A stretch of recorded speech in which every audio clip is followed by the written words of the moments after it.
Hello, everyone. Welcome, and thank you so much for joining us today and taking the time out of your busy schedules for the Green Lights webinar today about grants available through the Department of Education.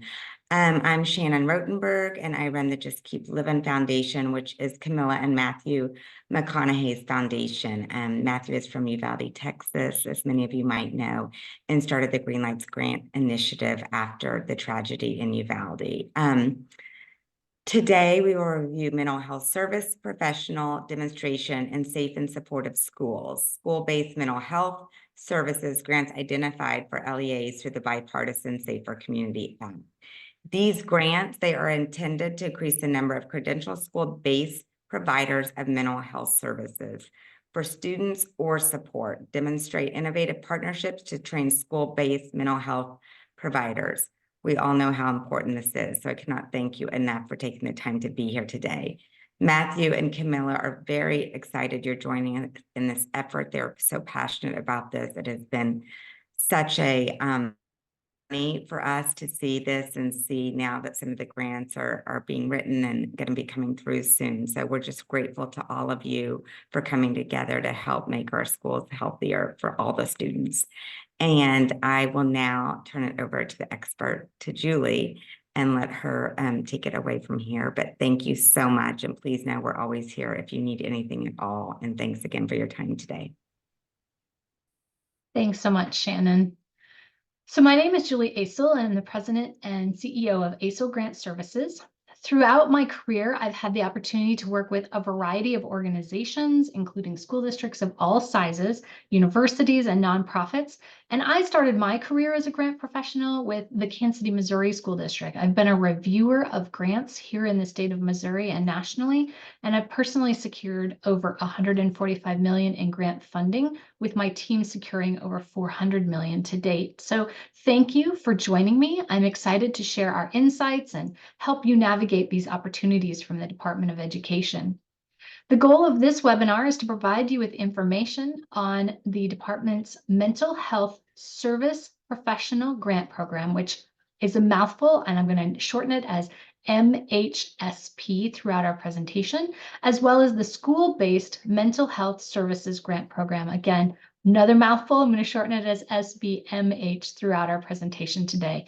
This is going to include information on the background and legislation of these two grants, their federal requirements, and also best practices really to developing high quality programs and highly competitive proposals. Additionally, we've reserved some time after the presentation to address whatever questions you may have about these grant opportunities. And because we're always asked, I will say that this presentation is being recorded and will be available on the Greenlight Grants Initiative website under resources in the next 24 hours or so. So the MHSP and SBMH grant programs share a common goal of enhancing the provision of mental health services in schools, particularly within high-need local education agencies, or LEAs. However, they do still have distinct focuses and strategies for addressing this overarching objective. So here you can see that both of these programs are authorized under the same section of the Elementary and Secondary Education Act.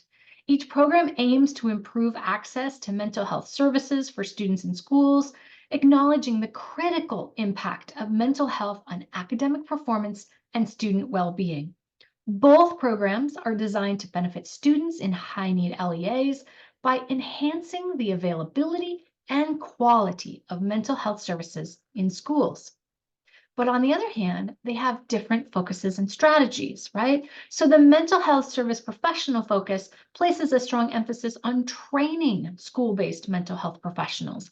This suggests a proactive approach in building capacity by ensuring that educators and mental health service providers within the school are well equipped to address the mental health needs of students.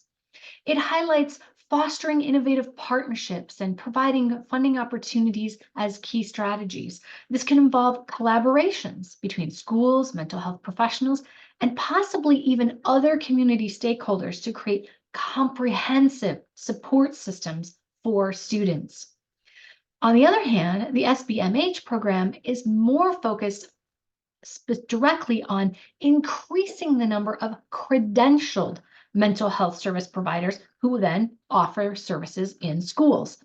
This approach is more about augmenting the workforce and ensuring that there are enough qualified professionals available within the educational setting. Its strategies include increasing recruitment and retention incentives for providers, promoting professional retraining, and enhancing the diversity and cultural competency of service providers. These points suggest an emphasis not just on quantity, but also on the quality and relevance of the mental health services provided. So here's just some basic points about each opportunity, right? So the mental health services professional is due May 15th. It's a 5-year grant. The annual amounts range between $400,000 and $1 million, with kind of that average 12-month award sitting around the $700,000 range as estimated by the Department of Education.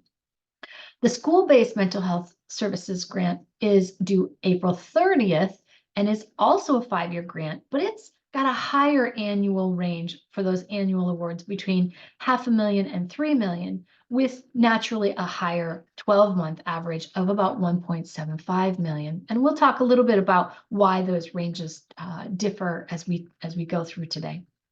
For those of you who are new to federal grants, or perhaps new to these types of grants from the Department of Education, we want to provide you with a few common terms, right? And there are some key ones here. Some of these, actually, you've already heard me say, right? Like MHSP and LEA, but I've also provided you with a handout with easy reference that you can use throughout the presentation. And there's more of them there than there even are on this slide, because as you go to dig into these RFPs yourself, I really believe that it would be helpful for you to kind of understand each of these terms and what they really mean, not just the acronyms, but some of the other terms that are listed here, right?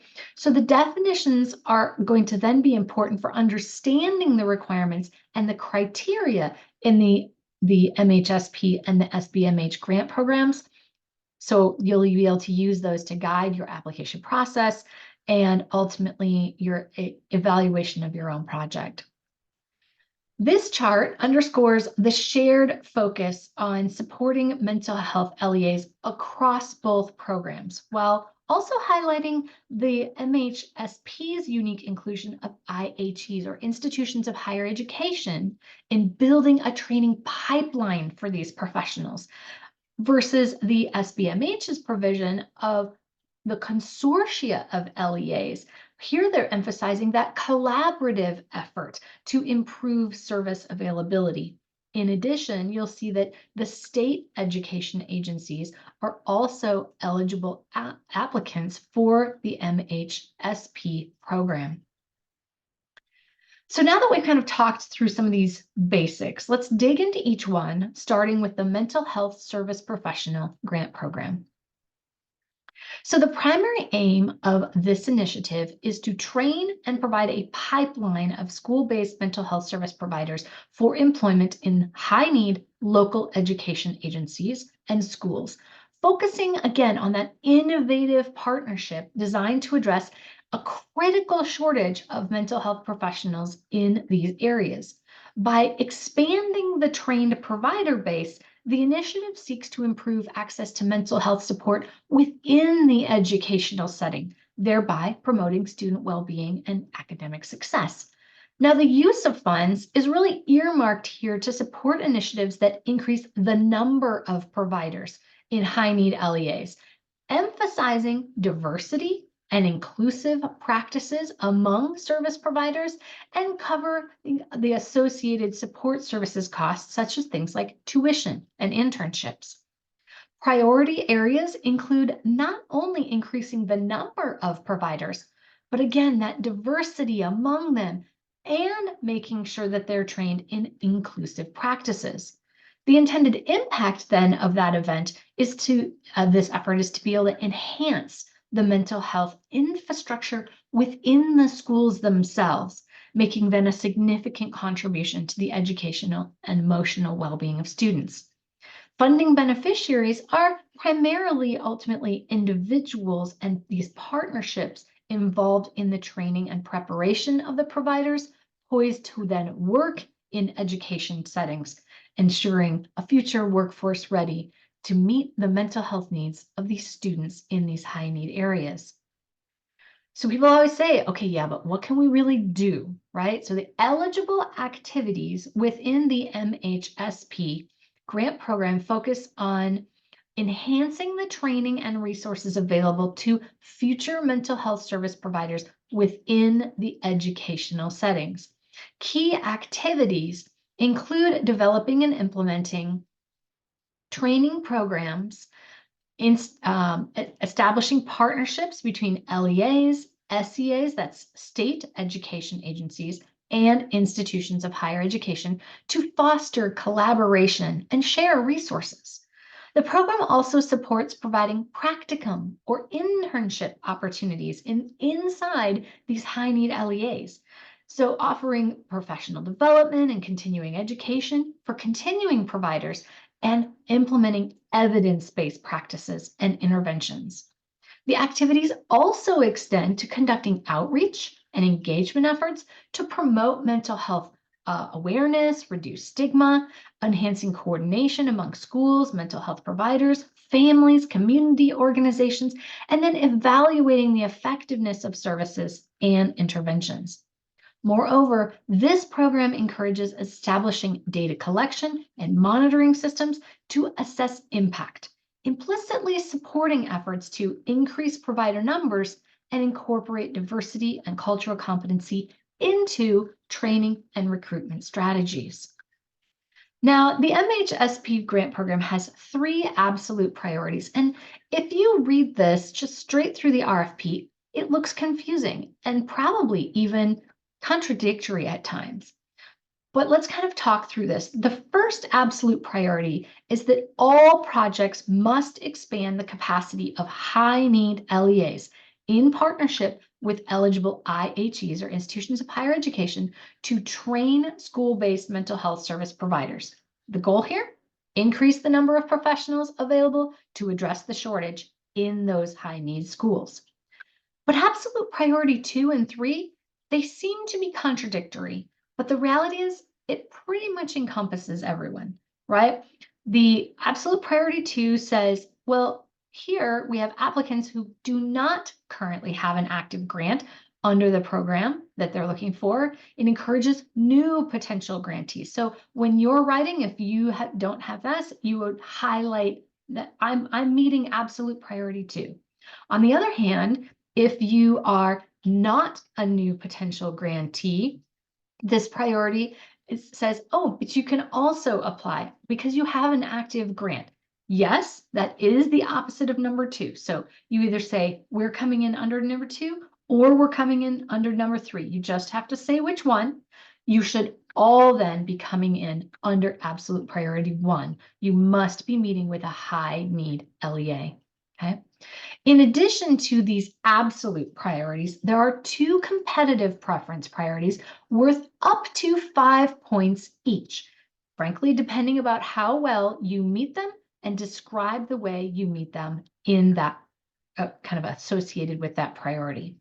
The first competitive preference priority says that projects that propose to increase the number of qualified school-based mental health service providers in high-need LEAs who are from diverse backgrounds or communities served by the high-need LEA. So that's the real focus here, right? They're looking at, are the providers from diverse backgrounds or from diverse communities that are served by those high need LEAs, because not all high need LEAs have those diverse aspects, okay? The second one is the promotion of inclusive practices. These projects really should aim to provide evidence-based pedagogical practices in mental health service provider prevention. I'll try that again.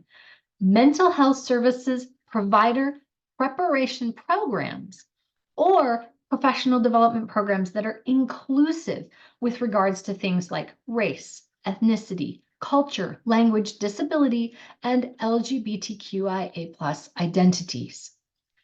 Now, there is also a third competitive preference priority.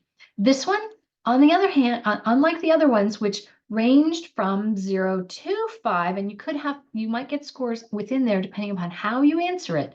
This one's either black and white. You either met it or you didn't, okay? Here, this is asking whether projects partner with a minority serving institution. These could be historically Black colleges and universities, tribal colleges and universities, or other minority serving institutions. And there are very specific definitions for that as to how many or what percentage specifically of their population are from minority populations. And this is their student population. So the point of this priority then is to enhance the diversity and inclusivity of the school-based mental health services workforce. So applicants should highlight these partnerships with their institutions to potentially earn these additional points in their evaluation process. Okay. On the other hand, in contrast, the school-based mental health grant program aims to increase the number of credentialed mental health service providers in schools, particularly, again, within those LEAs that have shown significant need. Okay. Here, this grant program is targeting innovative partnerships for training purposes, right? So the school-based mental health focuses a lot on the applicants who are SEAs, state education agencies, LEAs, and consortia of LEAs. The core focus here is, again, enhancing the availability of qualified mental health professionals in educational settings to adequately meet the needs of students. Funding here is very focused on increasing the credentialed provider count with special attention to recruitment, retention, professional retraining, diversity, and competency. So priority is given to initiatives that boost recruitment and retention initiatives, as well as promoting professional retraining and advancing the diversity and cultural competency of the workforce. Okay, so the intended impact here is to significantly enhance the availability of mental health services in schools, thus supporting student well-being, addressing hiring and retention challenges, and again, promoting that diversity within the services provided. The program specifically targets educational agencies here, not so much the institutions of higher education, aiming to directly augment the workforce of mental health professionals in school settings and ensuring a broad and inclusive support network for students. Okay. So this program specifically targets the expansion, enhancement of the mental health services that the LEAs are providing.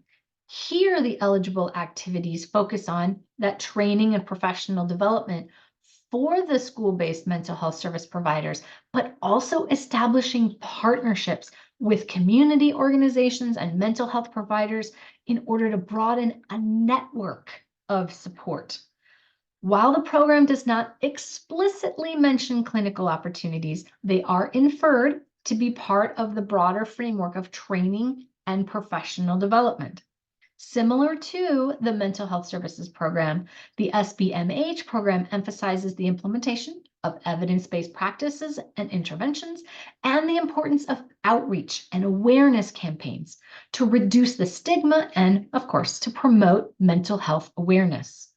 The SBMH program uniquely prioritizes increasing the number of credentialed mental health service providers in LEAs, developing strategies to increase diversity and cultural competencies among providers, and offering telehealth services to expand access to mental health support, really highlighting a more focused approach on direct service delivery and provider readiness than within the schools. Here, our absolute funding priorities for this program are the first one, for state education agencies who are applying, they should really look at whether they can propose initiatives to boost the number of credentialed mental health service providers in the LEAs with identified needs, okay? This aim is to implement plans that address recruitment and retention of the providers in areas requiring that enhanced mental health services, okay? So if it's an SCA applying, they must meet this element, okay?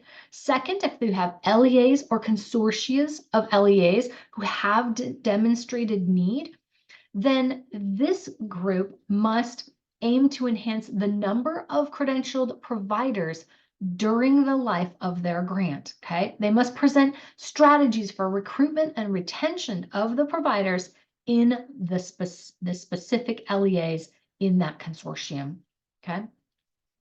Then there is again, this third and fourth absolute priority that's similar to the last one, looks contradictory, but is really just designed to be inclusive. And that is, if you do not currently hold an active grant under this program, then it's encouraging those new potential applicants. So you would fall under absolute priority 3, versus if you already have a one of these grants, you can actually do a second one or a continuation kind of thing to say, well, we're not new, we have an active one, and we're going to fall under absolute priority 4, okay? So this grant program also has competitive preference priorities, but they work a little differently than the first program that we mentioned, okay? Here, SEAs, those state education agencies, they can receive up to 15 points between 2 priorities, and an LEA can only receive up to 10 points through just the second priority, okay? So in competitive preference priority 1, there's an emphasis on proposals from these SEAs that introduce re-specialization, professional retraining, or other preparation plans to qualify existing mental health service providers to then work in LEAs who have demonstrated need. Of course, here the goal is to simply increase the number of those providers serving in areas requiring the enhanced mental health services.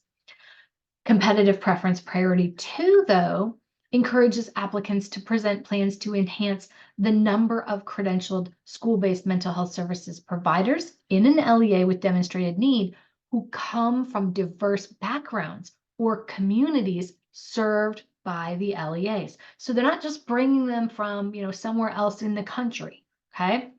They're inside the communities that are served by the LEAs. This focus is on improving access to mental health services for students within the specified LEA, and again, addressing those diverse mental health needs of the student population, okay? So now we're going to talk about kind of how a typical components of a department education grant are really interpreted in these 2 applications. So if you have other experience with Department of Education grants, you may recognize some of the language that we're going to talk about, and then you'll see how these are kind of turning that a little bit to say, okay, now this is where you're going to talk about these different elements, okay? Here on this slide, you're going to see really just a listing of the application components. And then let's talk about where to start. Because these 2 grant opportunities are already out, some people take a look at this and say, this is a lot. Where can I possibly start to get this all done? What order do I approach this process in? So we want to give you some guidance on where you should really throw your initial work, right? So when embarking on a journey to address mental health needs of students within high-need local education agencies, there are critical steps that applicants must prioritize early in the process. First and foremost, conducting a comprehensive needs assessment is pivotal. This foundational step enables applicants to really identify the unique challenges and gaps in the mental health services being provided, ensuring that the project that you develop is tailored to meet the specific needs of the student population. Then, of course, you want to build partnerships. This is another early and essential task. By forging alliances between schools, community organizations, mental health providers, and other relevant stakeholders, applicants not only enrich their project proposals, but exhibit a commitment to a collaborative approach in tackling the mental health challenges faced by schools. And I just want to put a pin right here and say, there are some organizations who will say, well, I'm just going to get those letters later, and I'll just get a bunch of letters from people saying, yeah, we're going to join in this. That is not the intention of these grants. These grants are very much designed to have all of these stakeholders at the table early and creating a true collaborative approach. Okay. Third, you really have to obviously understand the program requirements thoroughly. You're here. That's a great start. So you really want to immerse yourself in the program guidelines, the priorities, the selection criteria detailed in the application, because a deep understanding of these elements is key to crafting a proposal that is not only strong and in alignment with the program's objectives, but it's going to be competitive. So you want to look closely at the concepts covered in those competitive preference priorities. They're prioritized for a reason. This is what the Department of Education is really interested in funding. And I often say to people, if you can't meet at least one of those competitive preference priorities, this may not be the grant or grants for you. So really take a look at those. See if you can make sure you're addressing at least one of them. The most competitive proposals, the ones who get the highest scores, are going to be the ones who try to address all of them. Okay. Next, you want to develop really a clear but yet innovative project concept. That's really crucial from the start, right? Applicants are encouraged to define their objectives and their activities and their outcomes in a way that resonates with the grant's goals, thus setting the stage for a project that's impactful, but also innovative. The next, don't wait too late to do your budget planning, right? It's essential to consider the financial aspects of this proposed project. Otherwise, you'll get so far down the road with all these grand plans and there won't be enough money, okay? So it involves really developing a detailed budget that's realistic, but aligned to the project's activities. So that way, each budget item is justified, but also meets the grant's requirements.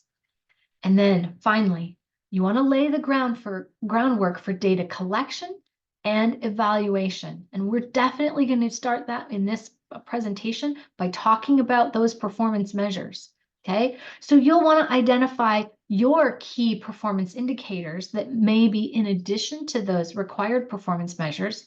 You want to identify your data collection methodologies, your evaluation strategies. This early planning is crucial for tracking the project's progress and evaluating its impact, ensuring that the initiative not only addresses the immediate health needs of students, but also addresses that lasting positive change in school communities, because these grants are ultimately only 5 years long. Okay, so here's some specific language from each grant regarding the need for the project and its significance or its size.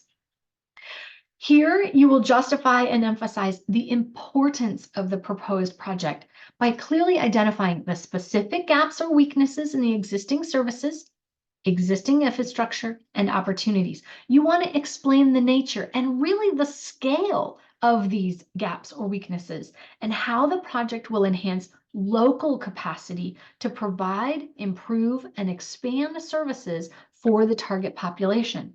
And if you are a small school district listening right now, and you're hearing me talk about the significance and how big your problem is, and you might be saying, but I'm a small district, am I really going to be competitive? It is one of the reasons that these grants do talk about consortia of LEAs working together so that that significance component is still being looked at with a more equal footing. Okay. As mentioned, conducting a needs assessment is foundational for identifying the specific requirements of students within these LEAs. Despite the specific focus of each grant, their needs assessment processes really share many core elements aimed at crafting effective mental health support services for students. Both grants emphasize gathering a rich mix of qualitative and quantitative data to paint a full picture of the mental health landscape within the high-need LEA. This involves not just reviewing existing records, but maybe even engaging in surveys, interviews, focus groups, and observations. The goal is to capture the nuanced challenges students face, from general mental health needs to the impact of things like trauma and adverse experiences. Along with that is engaging stakeholders. This cohort includes students, parents, teachers, school administrators, mental health professionals, community organizations. Their insights are invaluable, providing a deeper understanding of the mental health needs from really multiple perspectives and helping to ensure the proposed solutions are grounded in the community's reality. And then understanding really the prevalence and impact of trauma and other stressors is key. This component is about recognizing how adverse experiences and frankly, community violence affect student well-being and incorporating this understanding into the design of your interventions. Now, both grants recognize the importance of considering the cultural and linguistic diversity of the student body. So mental health needs and help-seeking behaviors can vary significantly across different cultural backgrounds, making cultural competency and inclusivity essential for effective service delivery. And then evaluating what programs are already in place and their effectiveness is fundamental to both kinds of assessments. This not only helps in building upon successful initiatives, but also it avoids redundancy and ensuring that resources are directed where they're most needed. The last thing you want to do is create a program that's already replicated somewhere else in your community. Now, last, both programs really require an analysis, not just a listing, to identify where the current systems fall short, whether it's the availability of services, the capacity of the providers, the specific needs of diverse student bodies. This step is about pinpointing deficiencies in the service access, barriers to seeking help, disparities in how the services are provided. A critical look at existing mental health programs really helps to understand what's working, what's not, and where there's room for new initiatives or improvements. And this is where I see so many people fall down. They list their gaps, but then they don't translate that into a true analysis to say, and this is why we're doing what we're doing. We're not just saying, well, we don't have this, we don't have this, we don't have this, so we're providing this, providing this. They're looking for more nuance here, okay? And that really brings us to our next sections. The next one being the quality of your project design. Ensuring the quality of the project design obviously is crucial for both of these programs. You're going to see that MHSP has 3 points, which must be covered in this narrative, while SBMH only has 1, which upon close inspection is actually very similar to rationale, because both of these items are covered with a high quality logic model. I'm not going to talk deeply about logic models today because, frankly, the Greenlight Grants Initiative has already provided a training for you out on their website specifically dedicated to understanding how to create an effective logic model, which is also what they mean here, again, by rationale. So that is an opportunity you have for additional support. But a well-structured presentation should clearly outline the project's goals, objectives, and activities. This clarity helps stakeholders understand the purpose and its intended outcomes. Furthermore, demonstrating alignment between the design and your previously identified needs, it's essential.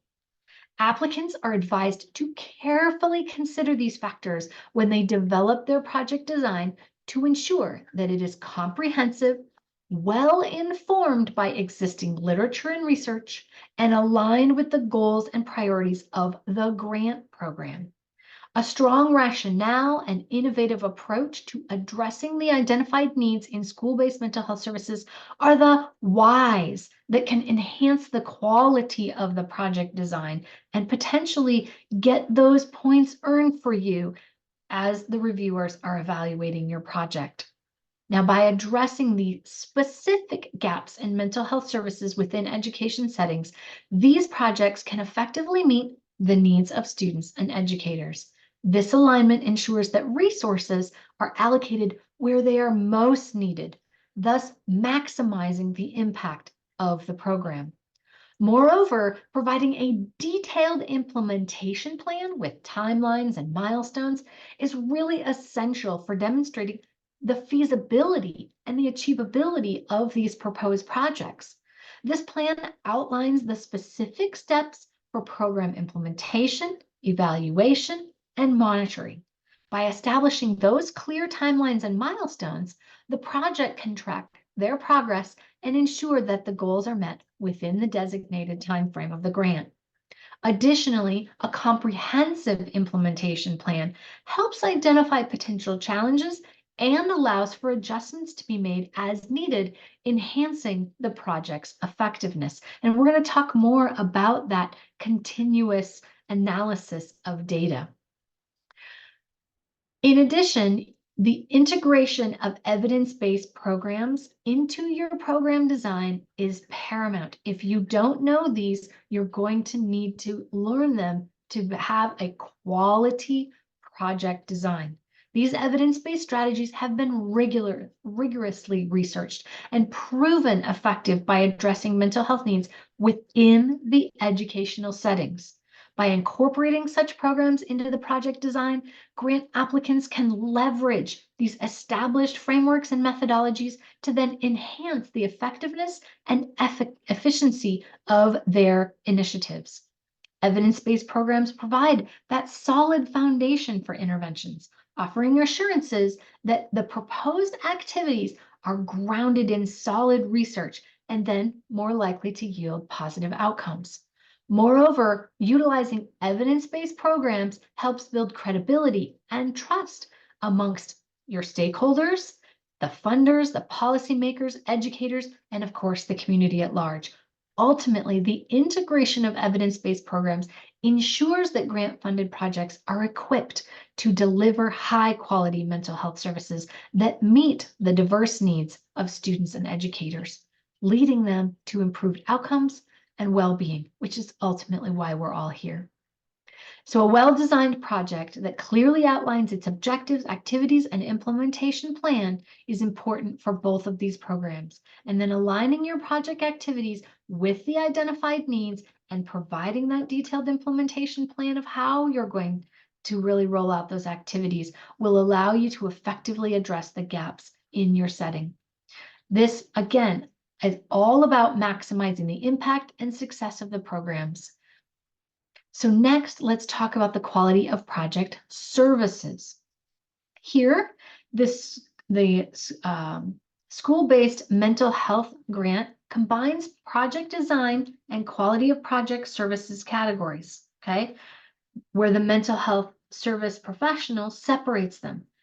But a lot of these components are the same, okay? The questions consider the nature and adequacy of the services to be provided in the project, okay?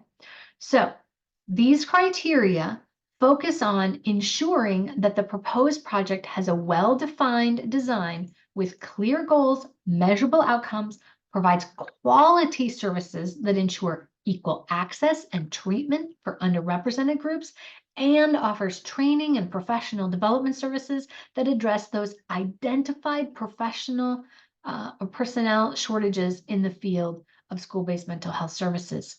It is imperative to ensure that your strategies are in place to guarantee equal access and treatment for all eligible participants, particularly for those from underrepresented groups. This includes implementing measures to overcome barriers to participation and tailoring the services to meet those diverse needs effectively. Moreover, addressing those identified personnel shortages is really essential for the project's success, right? Applicants are encouraged to demonstrate how their proposed project will provide those high quality services to ensure equal access and treatment for all participants. You also want to highlight the project's training or professional development services that address those identified personnel shortages to strengthen that quality of the project services and potentially increase the score when it's being evaluated. This involves comprehensive training or professional development to equip the staff with the necessary skills and knowledge to deliver these high quality services. Okay. Again, by prioritizing inclusivity and adequately addressing the personnel shortages, the project can enhance its effectiveness and again, maximize its impact. Okay. So let's move a little bit away from the services or the activities of the project and instead take a look at another section called the management plan and adequacy of resources. Now, ensuring the success of the project, this criteria holds its own importance. It necessitates the development of a comprehensive management plan to effectively oversee all of these project activities and ensure that the resources are utilized optimally. A quality management plan outlines roles, responsibilities, and processes for project oversight, communication, and decision-making. It also includes mechanisms for monitoring progress, identifying potential risks, and implementing corrective actions when necessary. By establishing clear management structures and procedures, the project can enhance coordination, minimize conflicts, and streamline operations, ultimately contributing to its overall success. Moreover, ensuring adequacy of resources is essential for supporting the proposed activities and achieving your project goals. This is going to be very tied to your budget, right? So it involves conducting those thorough assessment of resource needs, including personnel, funding, equipment, materials, and then ensuring that those resources are secured and allocated appropriately. It's crucial to prioritize resource allocation based on the project's goals and objectives to maximize those outcomes effectively. By allocating the resources strategically, efficiently, the project can optimize its impact on the target population and frankly, maximize the value of the investments made by the stakeholders. Regular monitoring and evaluation of that resource utilization is vital to identifying inefficiencies or gaps and making adjustments as needed to ensure ongoing adequacy and effectiveness. The reality is these grants being 5-year grants, you're going to be having those conversations with your program officers along the way. So they understand that things may change from year to year, but you have to describe how you propose that these are going to meet the needs that you think currently exist. If something happens, if you learn along the way that you need to change that resource utilization, you will be given the opportunity to do that, but you need to describe that process in your grant, in this management plan and adequacy of resources section.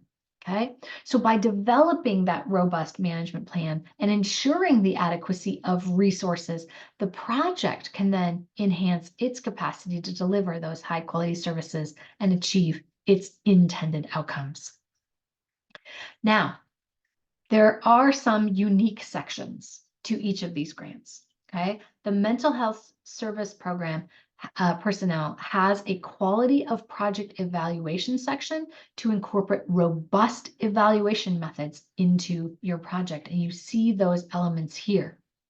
Applicants are encouraged to provide detailed explanations of their data collection and reporting methods, ensuring that they're likely to yield reliable, valid, meaningful performance data. Additionally, applicants need to demonstrate their capacity to collect and report this data effectively, either through past projects or some other evidence of capability.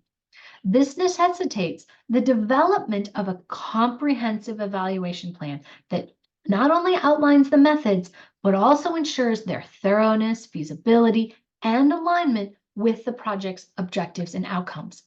This plan should encompass various aspects, including things like participant satisfaction, program effectiveness, impact assessment, showcasing a commitment to assessing the project's success comprehensively beyond just what was listed in the performance measures. Furthermore, detailing how the evaluation is going to provide that ongoing feedback on performance throughout the project lifecycle across all 5 years is crucial. This feedback mechanism facilitates continuous improvement, enabling prompt adjustments as necessary. Additionally, incorporating those periodic assessments of progress toward the intended outcomes allows all stakeholders to gauge the project's effectiveness and make informed decisions about future strategies. In fact, while the school-based mental health grant does not have this evaluation section, it still requires that you answer the question of ensuring feedback and continuous improvement. They simply put this in the adequacy of resources section. Okay, so by implementing this robust evaluation plan, the proposal demonstrates accountability, transparency, and a dedication to continuous improvement, ultimately enhancing the project's overall impact and success. Okay, so comprehensive evaluation plans include clearly defined evaluation objectives, aligned with project goals, identification of performance measures and indicators to track the progress and success, a description of data collection methods ranging from surveys to observations, an outline of data analysis procedures, and a timeline specifying when's the data going to be collected, analyzed, and reported. Additionally, stakeholder involvement in the evaluation process is crucial. It provides valuable perspectives and insights. So a well thought out plan for reporting these evaluation findings and disseminating the results ensures accountability and transparencies, while those mechanisms for continuous improvement based on evaluation findings will enable you to make adjustments to enhance effectiveness. Okay, it's imperative to ensure alignment with the evaluation requirements outlined in the grant program guidelines, right? Incorporating these elements into your evaluation plan allows you to demonstrate a strong commitment to assessing the impact of the project, improving program outcomes, and contributing to the overall success of the program. Now, I would always recommend that before you apply for any grant, that you should know exactly what data you need to be able to produce for your reports after you receive the grant. So here are the performance measures for the Mental Health Service Professional Demonstration Grant Program. You'll note here, unduplicated cumulative numbers of providers. And in number 1, they're asking you how many have been trained. In number 2, they're asking you how many have been placed. In number 3, placed in a practicum or internship. Number 3, they're asking you about them being hired by these high-need LEAs. And number 4, for those of you doing that competitive preference priority number 1, they're asking the number of grantees that meet a goal of increasing the diversity of their mental health services providers. In order to do that, you of course need to say what your baseline is and what you believe is a realistic goal for your organization to increase that diversity level. Okay. Now, there are some similarities in the performance measures for the school-based mental health services grant program, but there's actually a few more measures. Again, unduplicated cumulative number of service providers hired for each LEA with demonstrated need. That's similar. The unduplicated cumulative number of providers retained in LEAs with demonstrated need. That's slightly different, but puts, again, more of an emphasis on those providers being in place early in the 5-year grant, in your 5-year program, okay, then the ratio of students to providers, thus showing that those with the demonstrated need are getting the services that are really relevant here, because this grant, this SBMH is all about like getting actual services in place. Okay, you will have to actually say, how are you? What are your numbers for providers? What are your numbers for students in order to calculate that ratio? Okay, then the attrition rate of your providers with each LEA, again with demonstrated need, and then the total number of students who received school-based mental health services. It literally is going to be how many kids, guys. Okay, it's a really important aspect of that grant. Okay, and then for grantees that address competitive preference priority 2, the number again of those who increased the diversity of their school-based mental health service providers. Okay, now while I mentioned that the mental health services grant, service provider grant had the evaluation section, the SBMH grant also has a quality of project personnel section with 2 questions here to answer. Here, applicants should ensure that the project personnel, including partners involved in the project, have demonstrated a strong commitment to the implementation and success of the proposed project. The relevance of each project partner's role and their commitment to the project goals and objectives are essential aspects that will be evaluated to determine the quality of the project personnel. Furthermore, the project's success hinges on the relevance and demonstrated commitment of each partner involved. This is essential through maybe their historical contributions to similar initiatives, the clarity of their defined roles and responsibilities committed to this project, as well as their expressed dedication through support documents.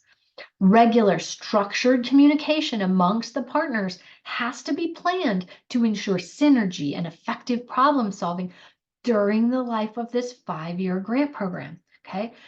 As well as kind of the deep understanding of the target community's needs, underscoring those indispensable roles for the project's anticipated success, not just partnering for partnering's sake, okay? Now, the lead applicant has to, of course, establish rigorous standards for monitoring and maintaining excellence in those project outputs. They have to implement clear evaluation criteria. They have to leverage feedback again for that continual improvement. So integral to this process is the commitment to professional development, ensuring that team members are equipped to uphold these high standards. Now, crafting a budget that aligns perfectly with the objectives and priorities of the grant program, you'll hear me say, is paramount for its success. In doing so, it's important to consider what should be included and excluded in such budgets, along, of course, with various specific limitations, okay? So included in the budget are these various components, right? It encompasses personnel costs, covering salaries and wages for the project staff directly involved in the implementation, fringe benefits associated with the project personnel, their travel expenses to project activities, right? Transportation, lodging, meals, costs for equipment that are essential to the project activities. These costs are, per equipment, by the way, durable property within the lifespan over a year, subject to item-specific limits. Moreover, expenses for supplies necessary for the project activities. This is not a Christmas tree that everyone gets to hang a bulb on, okay? Fees for contractual services acquired through contracts, including consultant fees and travel, and other direct costs like space rental, fees, honoraria, communication. They're all available here, okay? Indirect costs may be allowed if the organization holds an approved indirect cost rate agreement. Otherwise, a temporary rate of 10% of salaries and wages budgeted may be used with some specific limitations. Excluded from the budget are things like construction costs, expenses not directly related to the activities, and of course, those prohibited by the grant regulations in 2 CFR 200 or the Uniform Grant Guidance. In addition, this grant has an administrative cost limit. Okay, so if you're a state education agency, that can't exceed 10% of the annual grant award. If you're an LEA or a consortia of LEA, it can't exceed 5% of the annual grant award. So this summary really underscores the significance of meticulous budget planning. It ensures that every dollar spent contributes directly to the success of the grant-funded project, all while adhering to program regulations and limitations. Okay.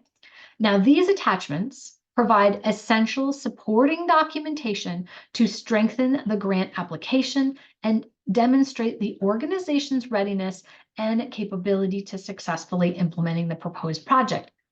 Don't wait until the last minute to complete them. They should have a clear connection to your narrative.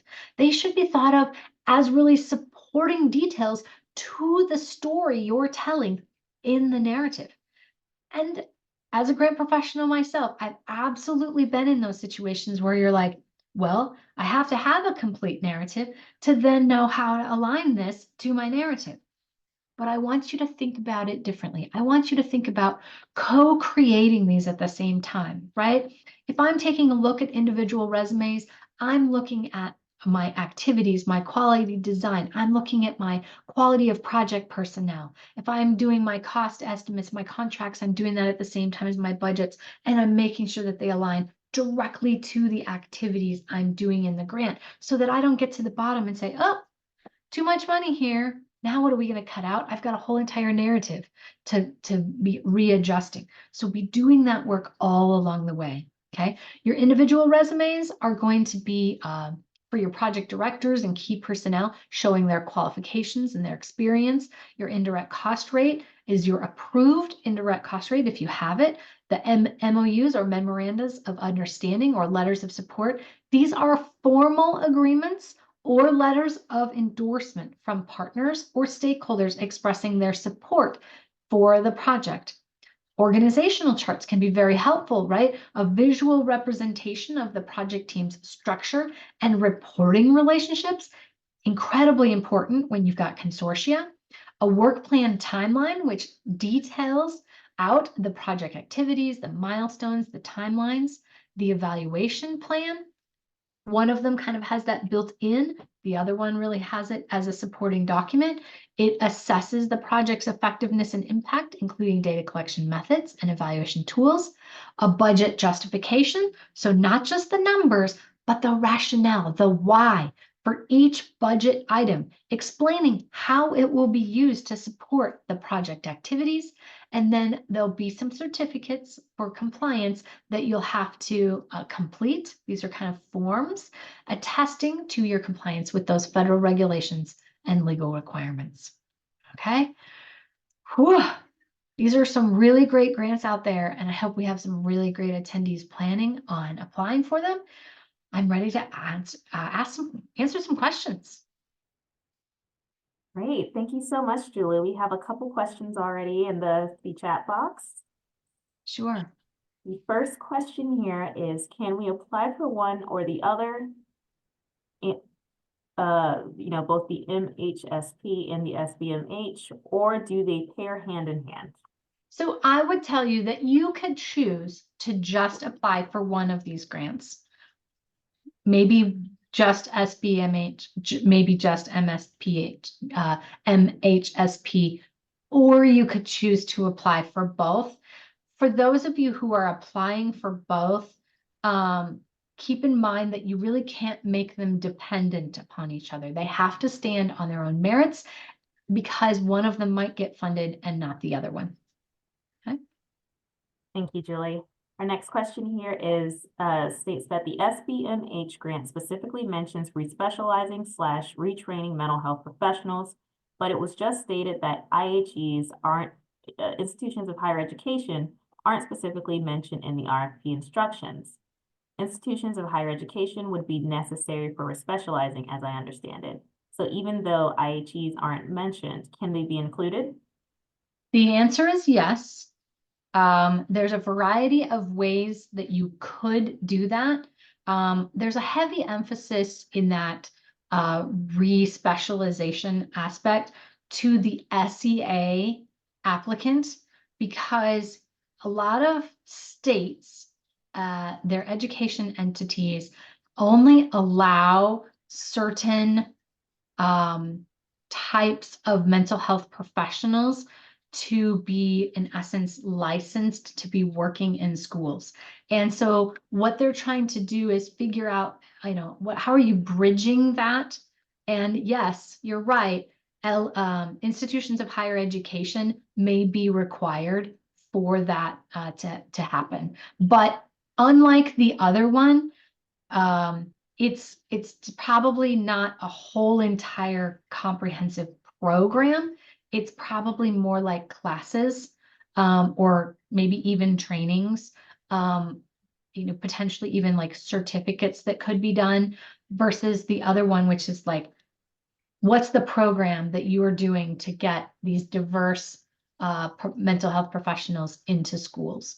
And that's a little bit more comprehensive of a program. Thank you, Julie.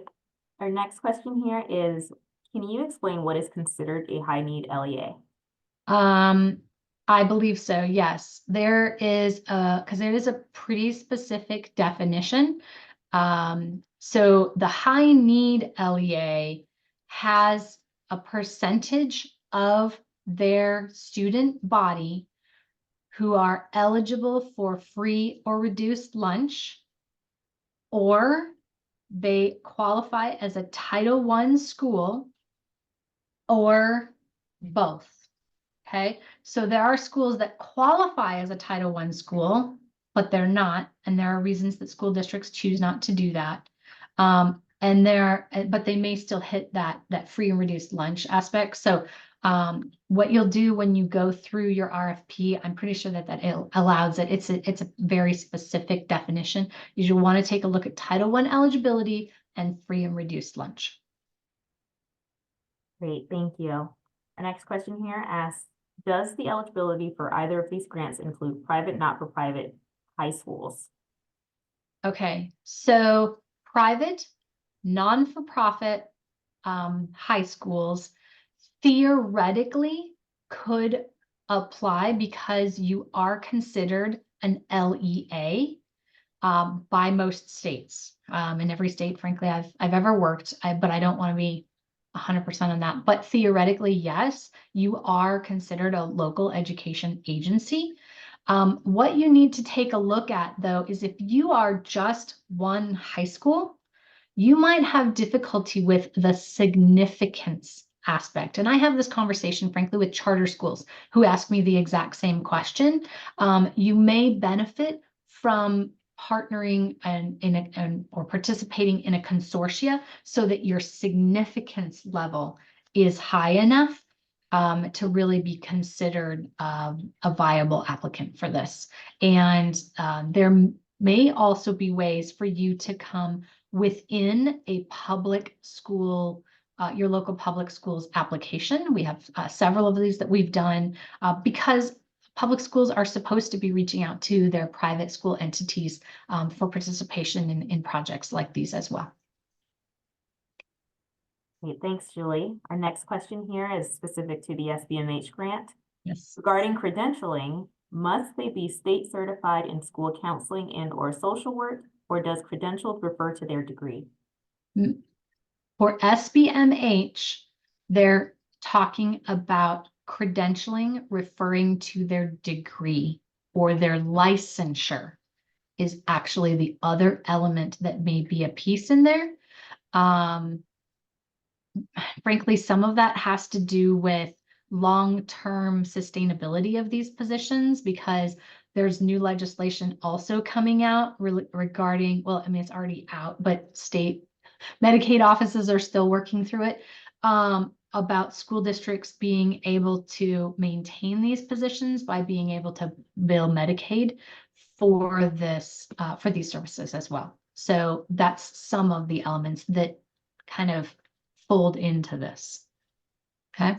But that said, the second half of that, where they talk about credentialing, the SEA is, may also still be involved in that because they may only allow certain credentials too. So it's kind of a mix back and forth. Sorry, it's not black and white. Thank you. Our next question here says that we currently have an MHSP grant project that started in 2023 and will end in 2028. Priority 3 of the MHSP grant allows existing grantees. Can we submit an application to expand our current project or a new project but the same key personnel? Okay, don't delete this one as I start answering it because it's a multi-stage question. So one, can we submit an application to expand your current project? Yes, but you obviously cannot submit a grant that will basically add money to a current project. It has to actually expand. Okay. Second, can you have a new project? Yes.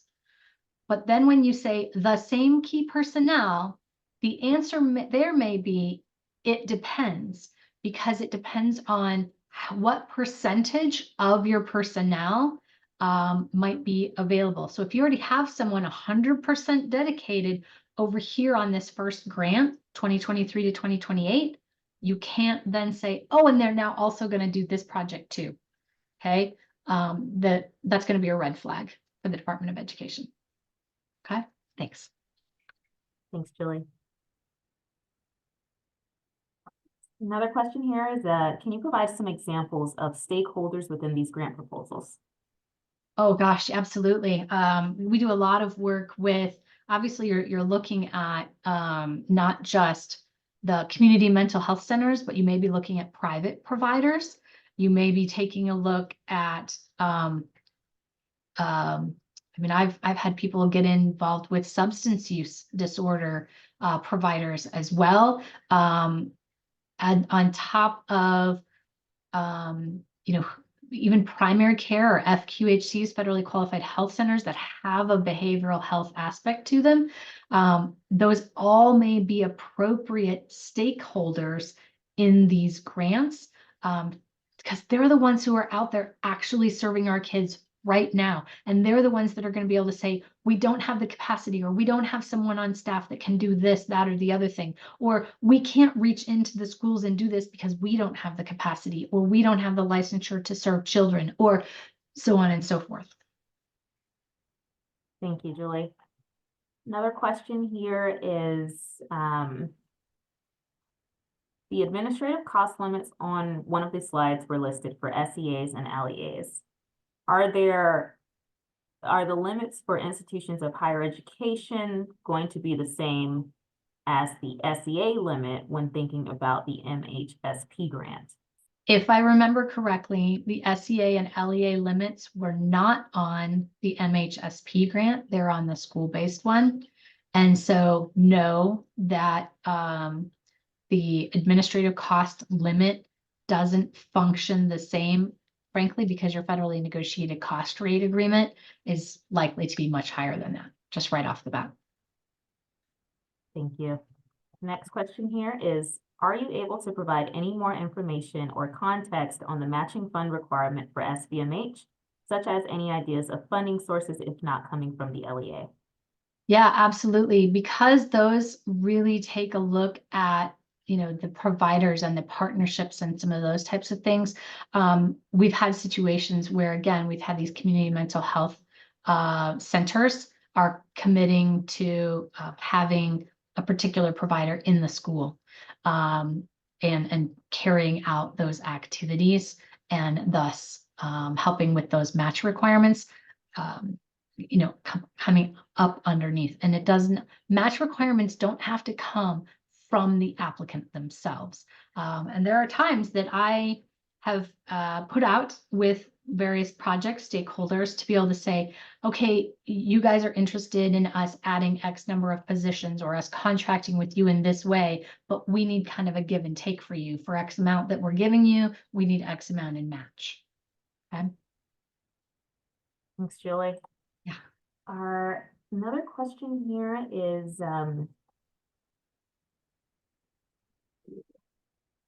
Can the new hire, this is not, doesn't say specifically for either grant, but it's asking, can new hires be nurses that can help with mental health triage or help take workload from school mental health professionals so they have more time to spend with students?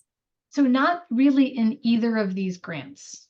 These are really focused on mental health providers, hiring mental health providers, training mental health providers, those types of things. So even the mental health triage, there's kind of this aspect to training in the grant, especially the school-based mental health grant, that talks about really providing training that supports even beyond the providers themselves. Are you training teachers? Are you training administrators? So you can't pay for a nurse to be that triage person, but theoretically you could train a variety of school personnel, including nurses, in something like mental health first aid, but you wouldn't be able to pay for a percentage of their time out of this grant, typically.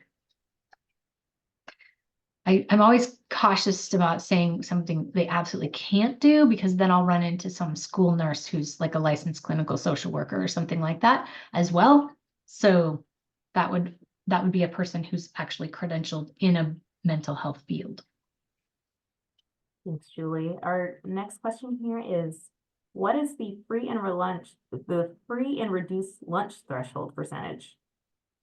I frankly don't remember that off the top of my head. I want to say that it's 30 or 40%. It's much lower than I always think of. Because in my mind, having worked for the Kansas City, Missouri School District, our percentage was always like 80%, right? So, but a lot of Title I schools, if I remember correctly, it's between 30 and 40%. Thanks, Julie. Our next question here is, are there matching requirements for either of these grant opportunities?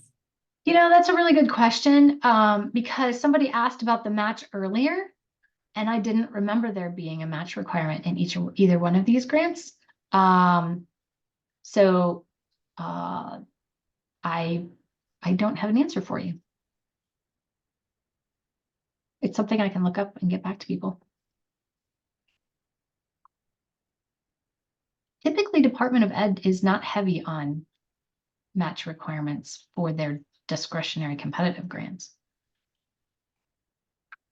And we can always follow up as well. Yeah, yeah. All right. Let's see if there are any questions that have not yet been already covered. So did somebody answer the other ones that are here? About like evidence-based programs? Oh, I see here. Yeah. Do you have sites or links for evidence-based programs which we can refer to? So I don't in particular.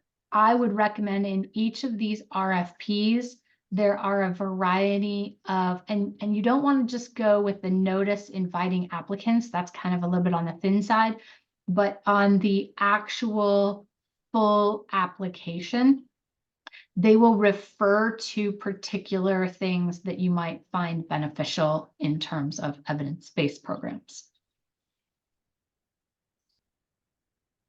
Our next question here is regarding competition cycle. Yep. Will these two grant options be available next year, or is this the only time the Department of Education will have these specific opportunities? So here's the thing. I would tell you that they are highly likely to continue. There's a lot of need, but nobody here, whether Greenlight Grant Initiative or McAllister and Quinn or myself, can guarantee that they will be available next year because the budget has not been passed for next year. And so while the money for these 5 years are there, we can't guarantee that there will be a cycle. That said, if you take a look at the Department of Education's strategic plan, this work that they're doing is part of their strategic plan, which continues on. We just can't tell if they're going to run new cycles. That's always a catch-22, right? Because you're looking at the date and saying, these are really great grants and I definitely want to apply, but gosh, these dates are coming up quick, right? And I'd rather prepare, especially for the one with all the consortiums, right? For something that's a year out. I wish I could answer that really easy for you. Thanks, Julie. Our next question here is, can grant money go directly to our already employed school counselor that is considering leaving due to low pay? No, they cannot. So especially with Department of Education, you're going to get into a rule called supplement versus supplant.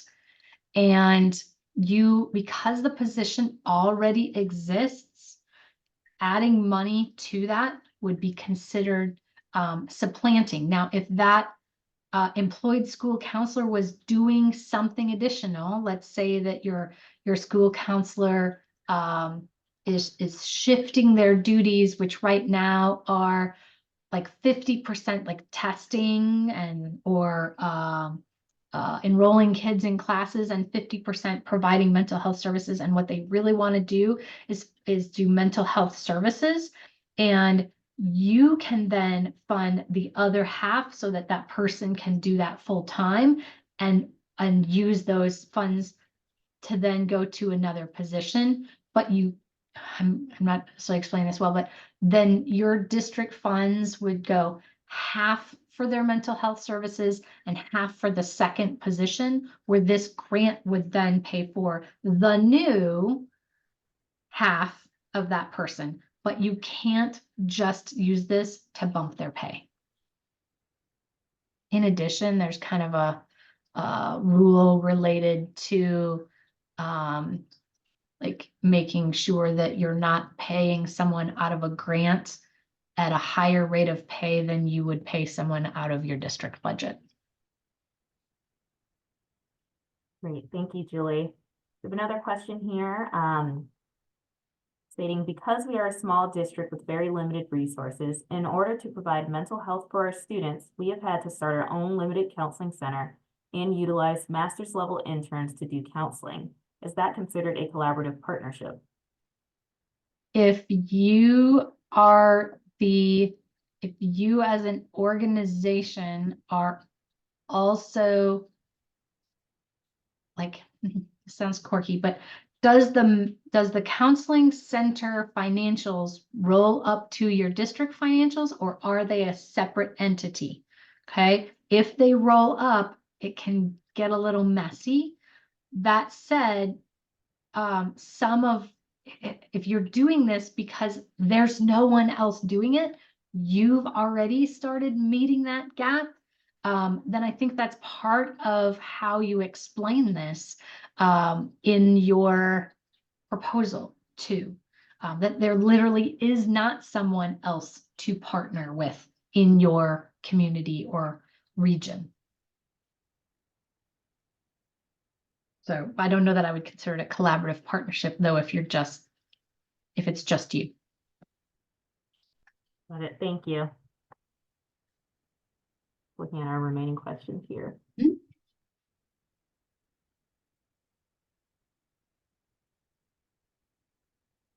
Can I just jump in on some of them?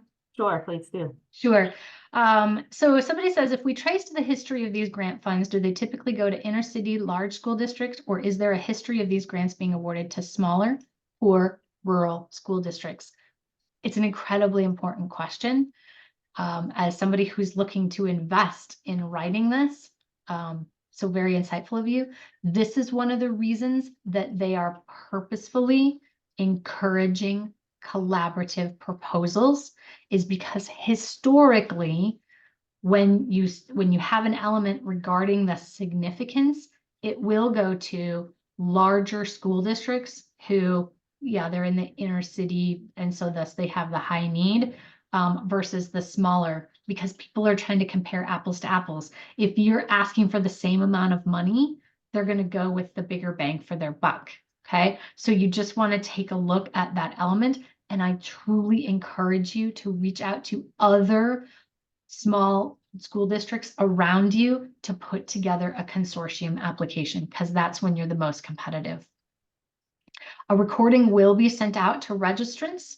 Sent out to registrants or just posted on the website? I think it's just posted on the website, right? It'll be both. Both. Okay. And then somebody asked that I think our last question is identifying a tentative start date and project end date. The questions about engagement activities, community partners, hiring, all of these types of things. The reality is that the Department of Education would anticipate that this project is going to start right at the end of September, beginning of October. Okay, so you're going to be already partway through the school year. So some of your activities, yes, can be, the rest of that school year and then into the fall, but you're going to have to really think through that and the reason or reasons why you can't start doing certain activities still in that year one. Okay. Thanks for the person who said that the matching requirement is 25% non-federal funds for looking that up for us. I think that's all our questions. Julie, thank you so much. And everyone on the call, I know this was an incredibly comprehensive topic. We understand that these are very detailed grants out through the Department of Education. And that's a huge reason why we do this, is we want to try our best to demystify them and to give you guys as much information as possible as you go through and decide if these opportunities are right for your districts. Just a couple of things, as mentioned, a recording of this will be sent to people who registered, but also available on the Green Lights Grant Initiative website in just about a day, along with the PDF document that Julie provided for us that kind of has additional information for you. And then also available on the Green Lights Grant Initiative website are some of those other webinars Julie mentioned, like logic models, how to build a budget, as well as just general information about these grants, which is available under the available grants little web tab. We are, always looking to be as helpful as possible, and we know that these are very challenging. If you have questions regarding anything talked about here today, or any specific in the weeds questions that we can translate over to Julie when she has time, though she is incredibly busy and one of the best around. You can email info@greenlightsgrantinitiative.org, or Julie, if you have any specific questions. And we right now don't have another grant set up for in 2 weeks, but we will let everyone know kind of as our schedule continues to build. And then additionally, we sent out this Department of Education grant opportunity to the very, very large kind of comprehensive email list we have that includes superintendents and co-superintendents from school districts all around the country. If you are getting our webinar invites, but for some reason maybe not getting any other information, please email us and let us know, and we will make sure you are fully added to our email list. We send out a good bit of information, but our goal is that it's all helpful to you all. So we don't want to bog down your inbox with anything that isn't helpful, but we believe that announcing these grants is a really good use of that inbox space. Yes, so as I mentioned, be on the lookout for the handout that Julie provided, the webinar, and thank you guys so much for taking time out of your day. We know you're all very busy, so have a great rest of your Tuesday.